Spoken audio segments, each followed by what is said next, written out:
Skenario amankan Verdi Sambo gagal, Mahfud MD puas upaya penipuan publik terbongkar. Jadi yang dulu semua diskenariokan itu sudah terbalik.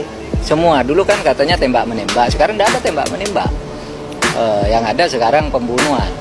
Sesudah dilacak lagi siapa aja yang terlibat, mulai menyentuh banyak orang, gitu kan. Kan sudah mulai terbuka dan Kapolri kan sudah jelas ya, langkah-langkahnya itu sudah terukur dan bisa dipertanggungjawabkan menurut saya untuk kebaikan Polri ke depan.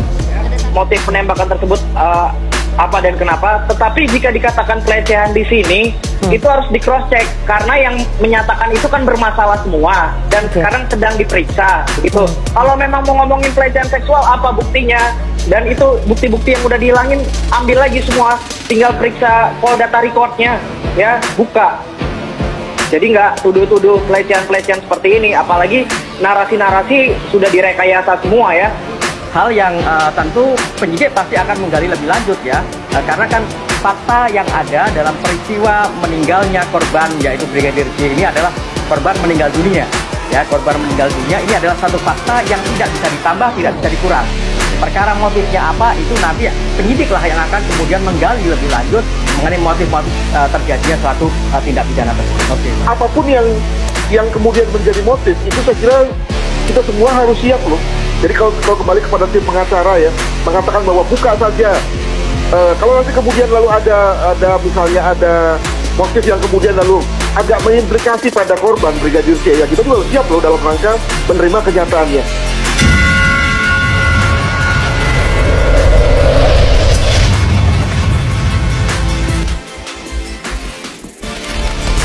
Ya, Menko Polhukam Mahfud MD menyebut penanganan kasus kematian Brigadir J ada kemajuan.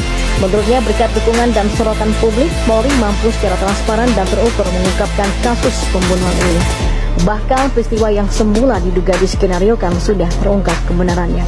Dia pun mengaku puas melihat kinerja Polri dalam menangani kasus polisi tembak polisi di rumah dinas Irjen Verdi Sambo yang terjadi pada Jumat 8 Juli lalu.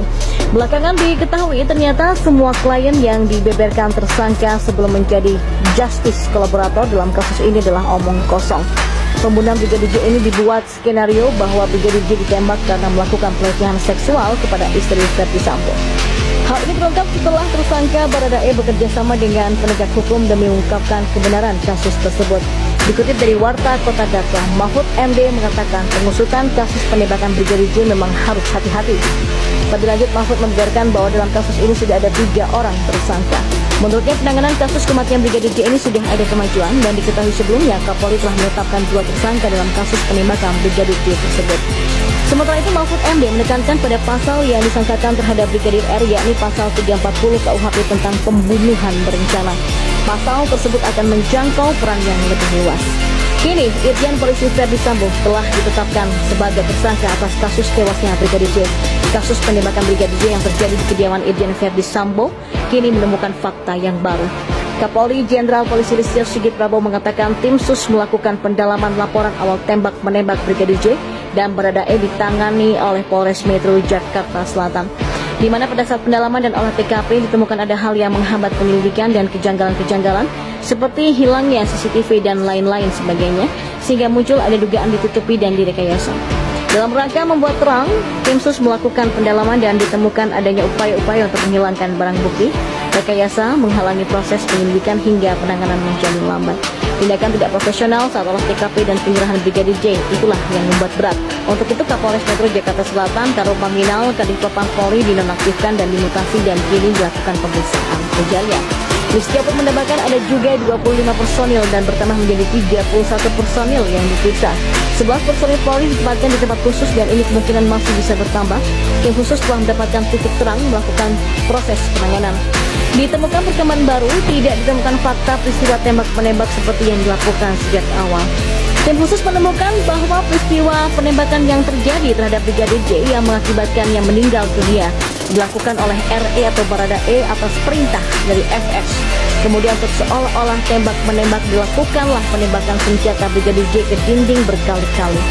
Terkait FS menyuruh atau terlibat langsung, menurut Listio hingga kini masih melakukan pendalaman. Kini RE dan RR dan KM ditetapkan sebagai tersangka.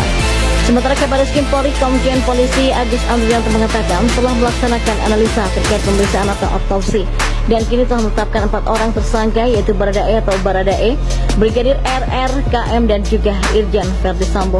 Agus mengungkapkan peran masing-masing tersangka adalah Barada RE melakukan penembakan, Brigadir RR dan KM juga turut membantu dan menyaksikan penembakan. Irjen Polisi Verdi Sambo menyuruh dan membuat skenario seolah-olah terjadinya adalah tembak-menembak. Pasal yang diterapkan adalah Pasal 340 Subsider 338 JO dan 56 hukuman mati, penjara seumur hidup atau 20 tahun tegasnya. Penetapan mantan Kadif Propam Irjen Polisi Verdi Sambo di tempat khusus atau Patsus Makobrimob Kelapa II Depok adalah keputusan yang tepat. Patsus untuk polisi bermasalah setingkat jenderal memang harus berada di lokasi yang punya penjagaan ketat. Hal itu disampaikan oleh pakar hukum pidana dari Universitas Trisakti Abdul Fikar Hajar kepada GPMM. Ya, memang kan harus di tempat yang penjagaannya lebih ketat, kata Abdul. Menurutnya, salah satu pertimbangan lain adalah untuk mengantisipasi sekaligus mencegah kemungkinan buruk yang bisa saja terjadi. Untuk diketahui, Verdi Sambo dibawa dari Barreskrim Polri ke Makobrimob usai menjalani pemeriksaan Inspektorat Khusus atau Irsus pada Sabtu 6 Agustus kemarin. Kendati begitu, Mabes Polri membantah bahwa itu berarti Verdi Sambo ditetapkan sebagai tersangka tewasnya Brigadir Johnson. Mabes Polri juga menegaskan bahwa penempatan Verdi Sambo di Makobrimob adalah penahanan. Verdi Sambo ditempatkan di Makobrimob karena diduga melakukan pelanggaran prosedur penanganan tempat kejadian perkara atau TKP atas kasus tewasnya Brigadir Joshua. Dan terbaru, Mabes Polri mengisyaratkan ada tersangka baru dalam kasus pembunuhan Brigadir Joshua. Sayangnya, Kabar Eskrim Polri Komjen Polisi Agus Andrianto enggan membeberkan identitas tersangka yang baru yang akan diumumkan pada hari ini. Dan secara terpisah, Menko Polhukam Mahfud MD bahkan sudah menyebut bahwa tersangka tewasnya Brigadir J sudah 3 orang. Ketiga orang tersebut yakni Barada Eliezer yang menembak Brigadir Joshua, sedangkan tersangka kedua adalah ajudan istri Verdi Sambo, Brigadir RR atau Brigadir Rizky Rizal. Sementara yang baru ditetapkan tersangka berdasarkan informasi yang didapatkan Mahfud MD, yakni sopir istri Verdi Sambo. Ya, satu persatu memang tersangka pembunuhan Brigadir Nofriansah Yosua Huta Barat alias Brigadir J ditangkap polisi. Namun keluarga Brigadir J meyakini masih ada tersangka lainnya yang belum disentuh, yakni sang pengancam Brigadir J. Menurutnya, sang pengancam itu berasal dari skuad lama ajudan Irjen Verdi Sambo, mantan Kadif Propam Polri. Bahkan Mansur Febrian bisa menyebut inisialnya, yakni D. Mansur Febrian adalah salah satu dari tim kuasa hukum keluarga Brigadir J. Inisial D sampai hari ini masih belum ditetapkan sebagai tersangka atau masih dalam proses penyelidikan atau bagaimana sih, kita masih menunggu, kata Mansur Febrian. Inisial D ini adalah sebuah skuad lama. Informasi itu saya dapatkan dari pemeriksaan kepada para saksi yang berada di Jambi loh, kata Mansur Febrian dalam acara Kacamata Hukum mengatakan babak baru kasus Brigadir J yang disiarkan langsung di tribunnews.com pada Senin 8 Agustus kemarin. Menurutnya informasi itu sudah disampaikan kepada tim khusus, hanya saja kuasa hukum keluarga Brigadir J belum tahu apa motif D hingga mengancam almarhum. Ya, Menko Polhukam Mahfud MD menyebut penanganan kasus kematian Brigadir J ada kemajuan. Menurutnya berkat dukungan dan sorotan publik, Polri mampu secara transparan dan terukur mengungkapkan kasus pembunuhan ini. Bahkan peristiwa yang semula diduga diskenariokan sudah terungkap kebenarannya. Dia pun mengaku puas melihat kinerja Polri dalam menangani kasus polisi tembak polisi di rumah dinas Irjen Verdi Sambo yang terjadi pada Jumat 8 Juli lalu. Belakangan diketahui ternyata semua klien yang dibeberkan tersangka sebelum menjadi justice kolaborator dalam kasus ini adalah omong kosong. Pembunuhan Brigadir J ini dibuat skenario bahwa Brigadir J ditembak karena melakukan pelecehan seksual kepada istri Verdi Sambo. Hal ini terungkap setelah tersangka Baradae bekerja sama dengan penegak hukum demi mengungkapkan kebenaran kasus tersebut. Dikutip dari warta.kota.com, Mahfud MD mengatakan pengusutan kasus penembakan Brigadir J memang harus hati-hati. Lebih lanjut, Mahfud membeberkan bahwa dalam kasus ini sudah ada 3 orang tersangka.